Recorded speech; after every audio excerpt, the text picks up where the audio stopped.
Já tô casada. Acho que não estava dando. Não, mas para passar, acho que estava falhando. Melhor passar aqui, né? Tá. Passou, inclusive. Eu voltei. Tá.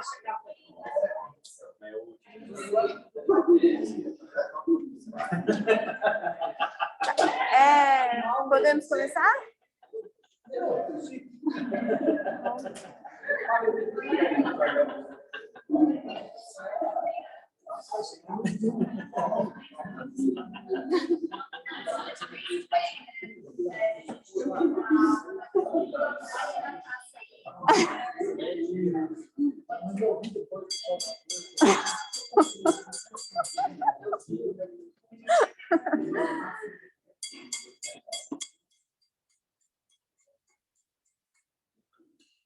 Tá, boa noite, então.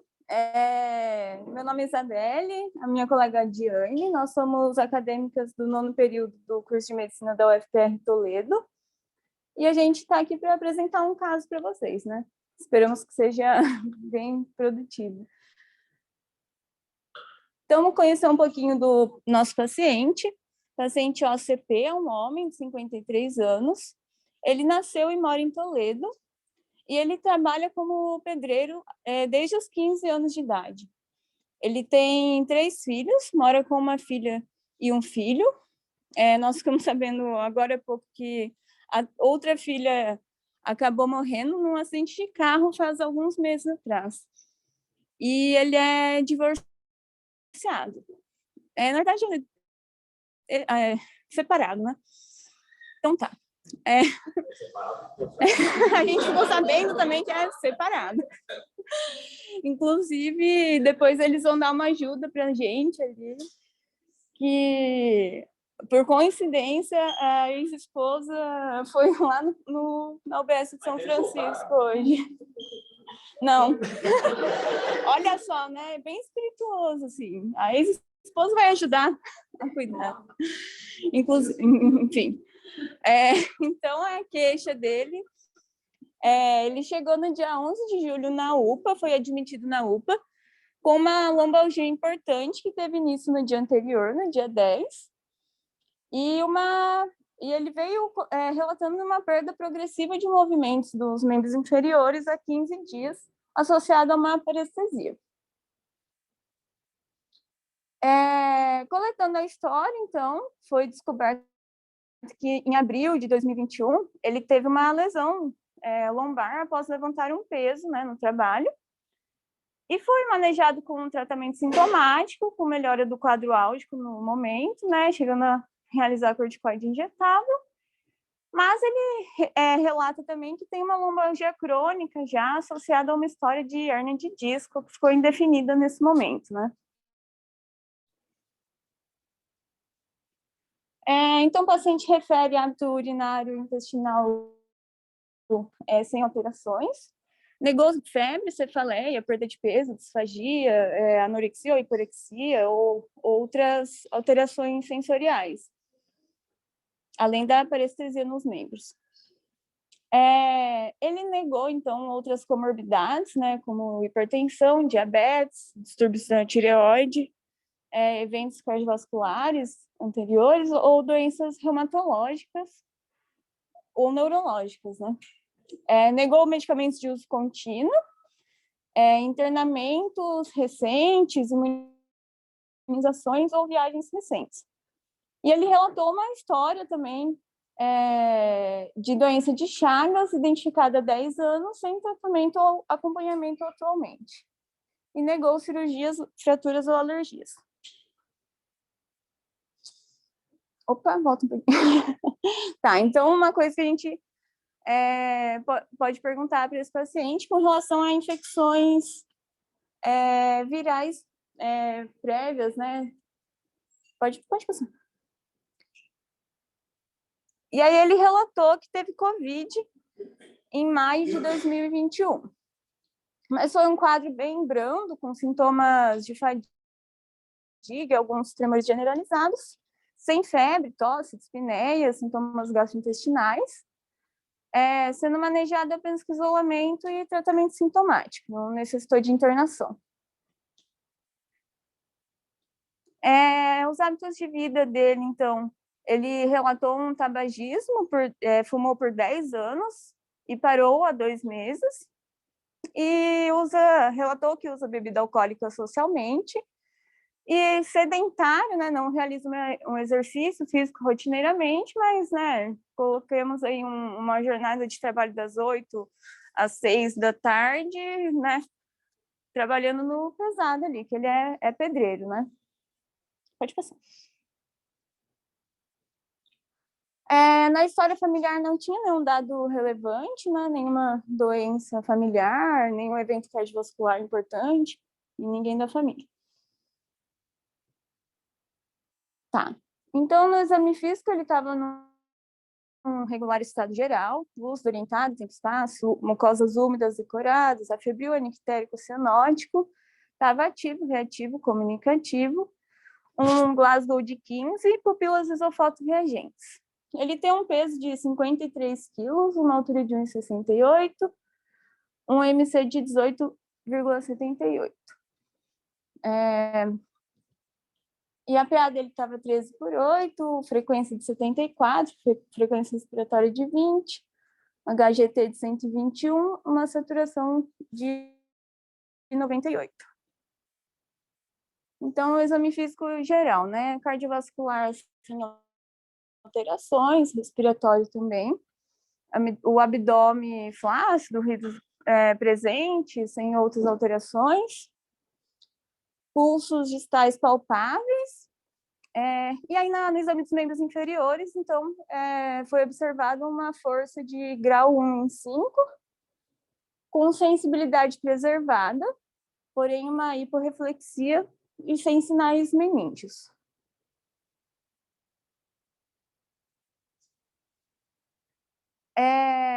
Foram pedidos exames laboratoriais, então, né?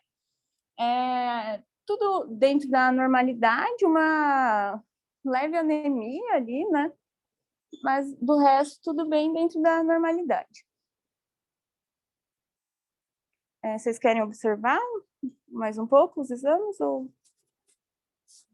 só uma hemoglobina de 10 ali. Uhum.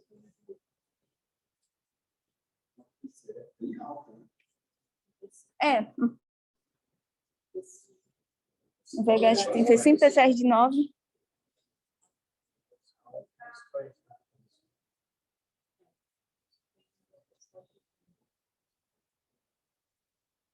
Aham. Essa PCR é ultrassensível ou é? Ultrassensível. Feito lá no normal do laboratório. Pode passar? E aí ele tinha, então, uma ressonância anterior, né? Foi feito nesse meio tempo aí, entre a lesão lá da coluna, e foi observado, então, né, algumas alterações que concordam com aquela queixa, o relato das hérnias de disco, né? Mas sem compressão, né? De estruturas ali da medula. Pode passar? E aí foi feita uma tomografia também, enquanto ele estava lá internado na UPA, que verificou a mesma coisa, né? Alguns abalamentos discais, sem compressão de estruturas medulares. Nesse momento, vocês pediriam mais alguma coisa para ele? Pensando que ele está lá na UPA, né? Internado.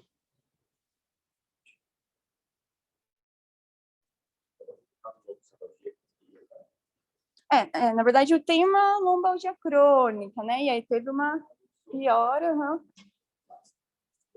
Tem uma concordância clínica, neurológica, né? Uhum. E não tem red flag. Não. tranquilo, né? Uhum. Talvez investigar a anemia dele ambulatorialmente. Aham. Só parece, né?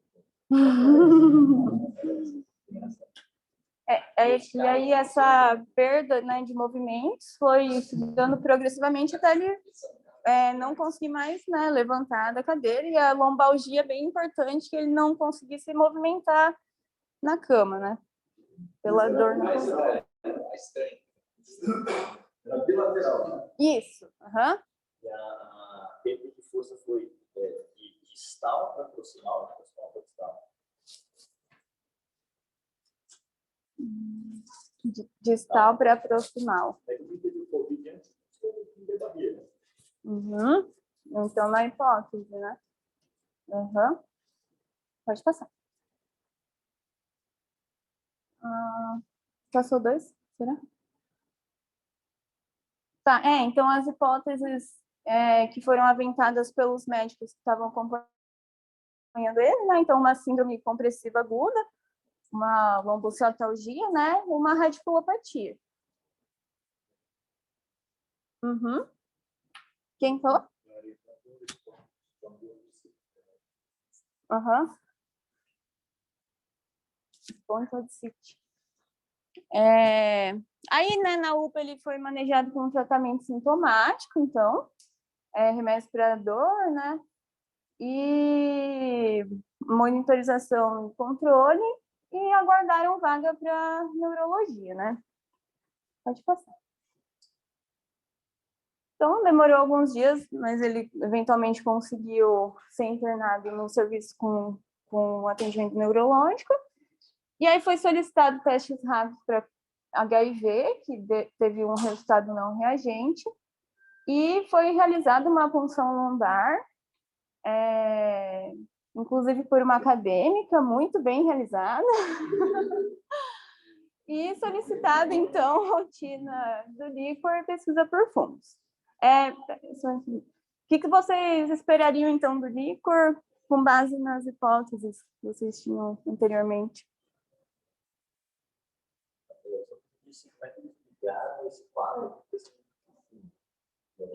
Eu acho que porque já vai coletar, né? Aí já é pedido como rotina no hospital.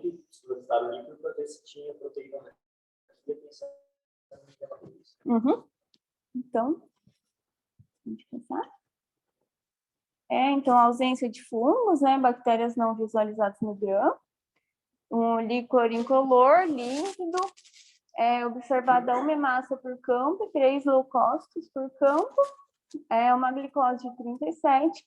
Então, realmente, né? Proteínas bem aumentadas, de 239. A gente podendo observar, então, essa dissociação proteinocitológica, né? Do líquor, que confere com o diagnóstico de Guillain-Barré, então. E aí o manejo dele, né? Então, dentre os tratamentos possíveis, foi realizada a imunoglobulina endovenosa, 0,4 gramas por quilo, por 5 dias.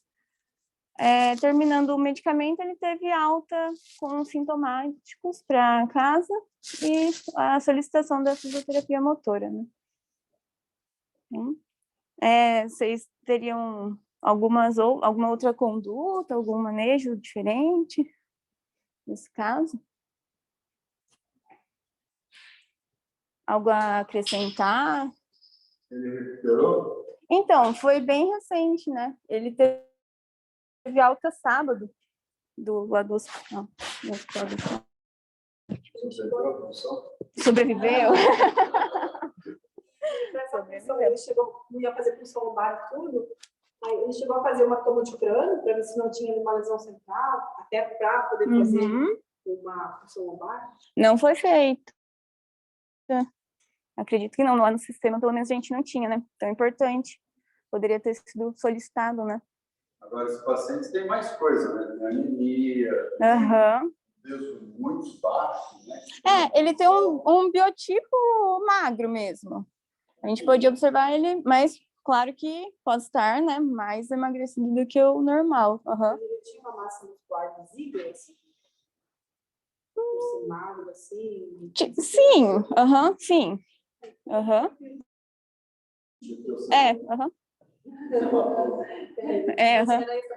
Não parecia sarcopênico, não.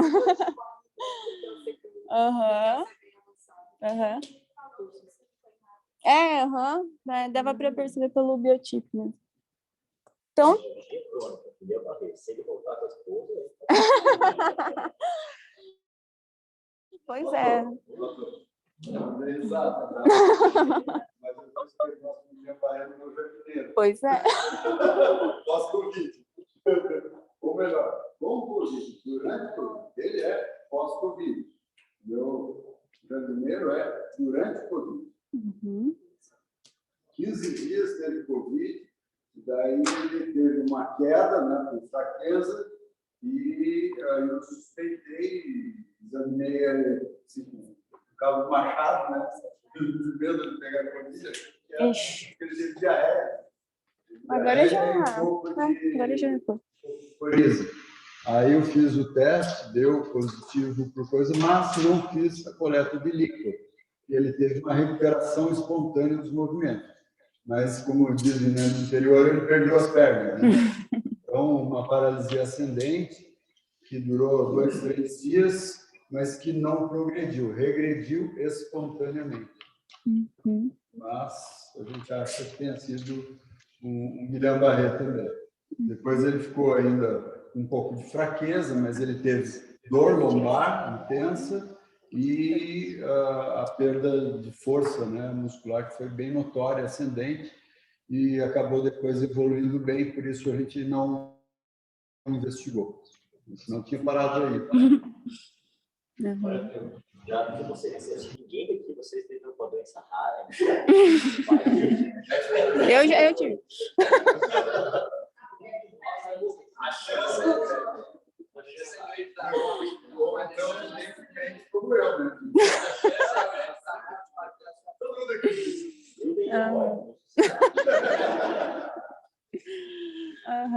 Então a gente...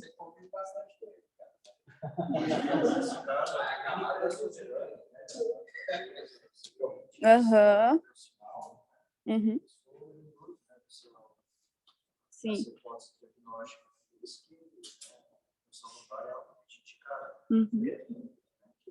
Você não investiga em discussões que eu fiz, nunca tive uma eliminação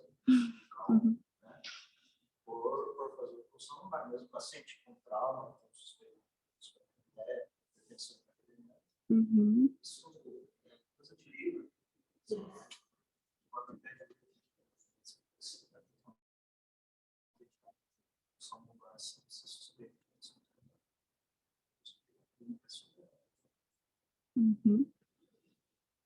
Então, tá, a gente achou interessante trazer o caso pela atualidade, né, dessa relação do Guillain-Barré com Covid, e para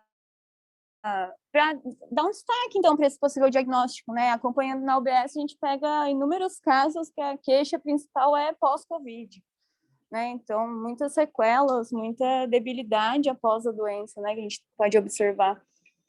E essa é uma situação.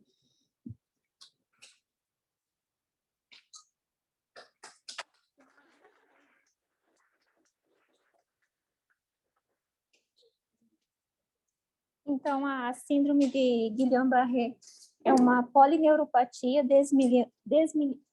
desmielinizante inflamatória aguda.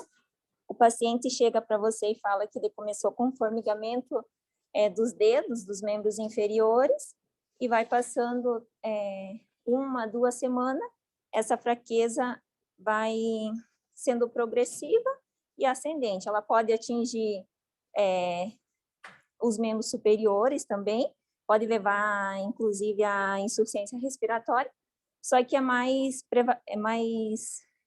prevalente atingir só os membros inferiores. Ela é uma paralisia flácida, que ela atinge o neurônio motor inferior, então, além da fraqueza que esse paciente vai apresentar, ele vai também apresentar hiporreflexia.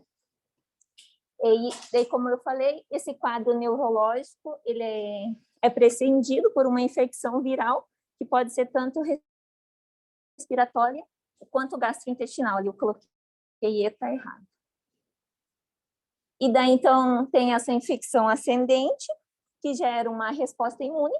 Essa resposta imune leva uma reação cruzada com os componentes nervosos periféricos, devido ao compartilhamento de epípetos de reatividade cruzada.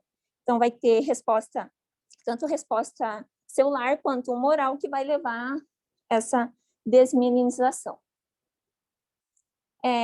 Os principais causadores, os principais gatilhos são o Campylobacter jejuni, o Mycoplasma pneumoniae, o vírus, daí tem as virais, que é o vírus da influenza, Epstein-Barr, citomegalovírus, Zika vírus, hepatite E,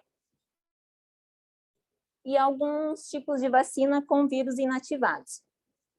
A infecção pelos coronavírus, ela já vem sendo associada à síndrome de Guillain-Barré desde 2017, quando teve alguns relatos, quando teve a síndrome inflamatória respiratória do Oriente Médio, com a MERS, e desde lá já tem relato de coronavírus associado à síndrome do Guillain-Barré. E o ano passado, logo após aquela parte do isolamento que teve, de março em diante ali, já foram relatados alguns estudos associando o SARS-CoV-2 à síndrome do Guillain-Barré. Os pacientes que têm o COVID e depois desenvolvem Guillain-Barré são pacientes que têm uma evolução mais agressiva. A maioria deles foram para a ventilação mecânica, mas os estudos falaram que isso não poderia se afirmar se era da síndrome de Guillain-Barré ou da doença pulmonar do COVID-19. E daí as outras características são as mesmas que os outros gatilhos apresentam. Então, essa síndrome é a forma mais comum de paralisia periférica, que é encontrada nos serviços de emergências. Ela tem uma incidência baixa de 1 a 2 por 100 mil pessoas por ano. Ela é mais frequente no sexo masculino e ela aumenta a incidência com o passar da idade. Daí, o quadro clínico. O paciente chega com uma fraqueza simétrica, ascendente e progressiva dos membros inferiores, podendo atingir os membros superiores. Ele pode ter a reflexia ou hiporreflexia, pode apresentar desautonomia, alterações sensoriais. Em algumas situações, tem a paralisia do nervo facial, em 50% dos casos. Esse paciente também pode apresentar disartria, disfagia, dor neuropática ou dor muscular, uma dor lombar intensa, os pacientes relatam, e, em casos mais graves, pode levar a uma insuficiência respiratória aguda, que daí esses pacientes vão precisar de vaga de UTI. Os subtipos, aquela clínica está muito relacionada, a clínica está muito relacionada ao subtipo que o doente que ele vai apresentar. Pode ser uma polirradiculoneuropatia desmielinizante inflamatória aguda, ou pode ser uma neuropatia axonal aguda motora, esse é incentivo, ou pode ser uma motora pura, que daí é a neuropatia axonal motora aguda. E daí tem essa variante, que é a síndrome de Miller-Fisher, que o paciente apresenta uma oftalmoplegia, arreflexia e ataxia. E daí, como o doutor falou, o diagnóstico é praticamente clínico. Ele com a história clínica e o exame neurológico, e complementado pelos exames complementares, que os principais é o LIPA, que vai apresentar essa dissociação proteíno-citológica, e também pode ser realizados estudos eletrofisiológicos, que daí esse estudo permite classificar qual o subtipo da doença. Que daí geralmente vai apresentar prolongamento da latência distal ou bloqueio de condução. Na ressonância também, em algumas situações, pode apresentar realce da raiz nervosa. E deu tratamento, como foi feito no paciente que a gente atendeu, com imunoglobulina por 5 dias ou plasmaferese por 5 sessões. A maioria dos pacientes obtém 50% de benefício do tratamento. O paciente que a gente atendeu, a paralisia não foi progressiva, não chegou aos membros superiores, não pegou os músculos respiratórios, só que também é um paciente que ficou com uma dor lombar muito intensa e ficou com a paraplegia dos membros inferiores. Ele não... só de a gente encostar nele, ele reclamava de dor, ele tinha uma dor lombar muito intensa. Um dia eu cheguei lá e não tinha tomar o café, porque ele não conseguia se virar para pegar o tom na bancadinha e ficou, sei lá, com vergonha de pedir para o... E daí, e 5% desses pacientes vão a óbito por complicações da síndrome. E daí essas são as nossas referências. Obrigada.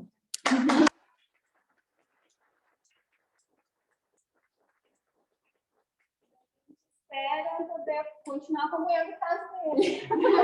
Lá no São Francisco. O César ele tem caso de família, tá? Caso de família. Estagiário. Esperamos que ele tenha uma recuperação, né? Quanto à medicação, vocês sabem, é tranquilo de conseguir a medicação, o tratamento? Isso foi um problema lá dentro do hospital com relação à família, né, inclusive. Questão de conseguir o medicamento, né? Porque tem toda uma burocracia. O regulador de dentro do hospital precisa ter todos os documentos do paciente em mãos. E a família não conseguia ir lá, alguém levar o documento ou mandar, né? Tem viagens mais regional de saúde, medicamento? Bem rápido. Quando conseguiram os documentos, no outro dia ele já estava infundindo.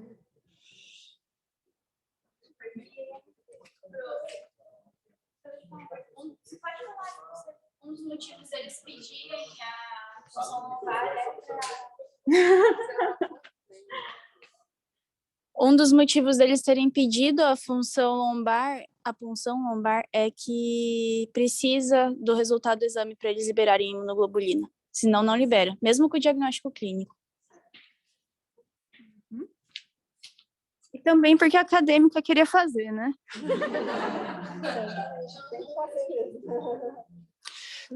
Eu tive um caso que o doutor Wilson acompanhou junto, era uma paciente que teve um ferimento, foi para um pronto-socorro numa cidade da região, e aí ela fez a vacina antitetânica, e aí uns 15 dias depois ela começou com uma paralisia ascendente.